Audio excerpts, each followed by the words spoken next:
क्रूस का चिन्ह पिता पुत्र पुत्र आत्मा के नाम पर आमीन।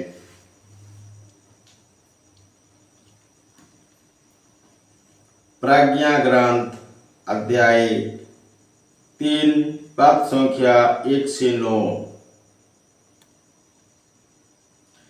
2 नवंबर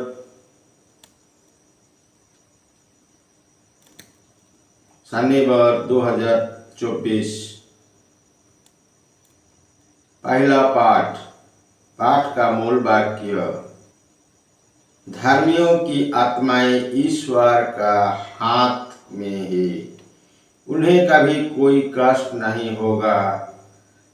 मूर्ख लोगों को लगा कि वे मर गए हैं, वे उनका संसार से उठ जाना घोर विपत्ति मानते हैं और ये समझते हैं कि हमारे बीच में चल जाने के बाद उसका सर्वनाश हो गया हो।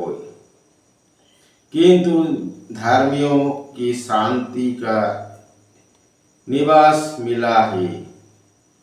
मनुष्यों को लगा कि बेधर्मियों को दंड मिल रहा है, किंतु वे अमरत्व की आशा करते हैं।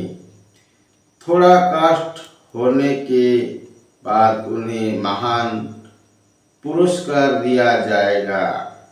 ईश्वर ने उनकी परीक्षा ली और उन्हें अपने योग्य पाया है। ईश्वर ने घड़िया में सोने की तरह उन्हें परखा और हम बाली की तरह उन्हें स्वीकार किया। ईश्वर के आगमन के दिन वे झूठी के खेत में धधकती चिंगारियां की तरह चमकेंगे। वे राष्ट्रों का शासन करेंगे, वे देशों पर राज्य करेंगे, किंतु प्रभु सदा सर्वदा उनका राजा बना रहेगा। जो ईश्वर पर भरोसा करते हैं वे सत्य को जान जाएंगे। जो प्रेम में दृढ़ रहते हैं वे उसके पास रहेंगे, क्योंकि उन्हें ईश्वर ने चुना है। वे कृपा तथा दया प्राप्त करेंगे। यह प्रभु की वाणी है। ईश्वर को धन्यवाद। दूसरा पाठ। रोमियों के नाम अध्याय 5 पद संख्या 5 से लेके 11 तक। पाठ का मूल वाक्य। आशा व्यर्थ नहीं होती, क्योंकि ईश्वर ने हमें पवित्र आत्मा प्रदान किया है और उसके द्वारा ही ईश्वर का प्रेम हमारे हृदय में उमड़ पड़ा है।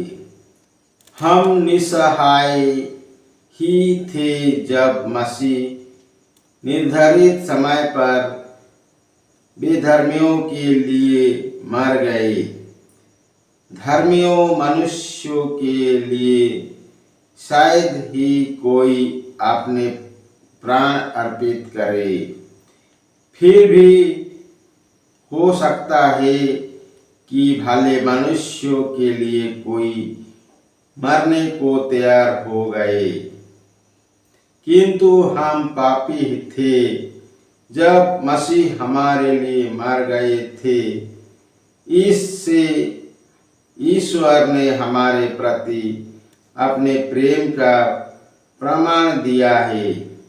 जब हम मसीह के रक्त के कारण बेधर्मियों माने गए, तो हम निश्चय ही मसीह द्वारा ईश्वर के दंड से बच जाएंगे। हम शत्रु ही थे जब ईश्वर के साथ हमारा मेल उनके पुत्र की मृत्यु द्वारा हो गया था, और उनके साथ मेल का हो जाने के बाद उसके पुत्रों के जीवन द्वारा निश्चय ही हमारा उद्धार होगा। इतना ही नहीं, अब तो हमारे प्रभु ईसा मसीह द्वारा ईश्वर से हमारे मेल हो गया है, इसलिए हम उन्हीं के द्वारा ईश्वर पर भरोसा रखकर आनंदित हैं। यह प्रभु की वाणी है। ईश्वर को धन्यवाद। सुसमाचार संत यूहन्ना अध्याय 6 पद संख्या 37 से 40 तक। पाठ का मूल वाक्य। पिता जिन्हें मुझको सौंप देता है वे सब मेरे पास आएंगे, और जो मेरे पास आता है मैं उसे कभी नहीं ठुकराऊंगा, क्योंकि मैं अपनी इच्छा नहीं बल्कि जिसने मुझे भेजा उसकी इच्छा पूरी करने के लिए स्वर्ग में उतरा हूँ। जिसने मुझे भेजा उसकी इच्छा ये है कि उसने मुझे सौंपा है। मैं उनमें से एक का भी सर्वनाश ना होने दूं, बल्कि उन सब को अंतिम दिन पुनर्जीवित कर दूं। मेरे पिता की इच्छा ये है कि जो पुत्र को पहचान कर उसमें विश्वास करता है उसे अनंत जीवन प्राप्त हो। मैं उसी अंतिम दिन पुनर्जीवित कर दूंगा। यह प्रभु का पवित्र सुसमाचार है। ख्रिस्त की जय। पिता पुत्र पवित्र आत्मा की बड़ाई होए। जय स्वाद में थी आभी और अनंत काल तक सदा रहेगी। आमीन। जिस मरिया जोसेफ, जिस मरिया जोसेफ, यीशु के पवित्र दिल तेरा राज्य आवे। पिता पुत्र पवित्र आत्मा के नाम पर आमीन। जय यीशु। पिता पुत्र पवित्र आत्मा के नाम पर आमीन। जय यीशु।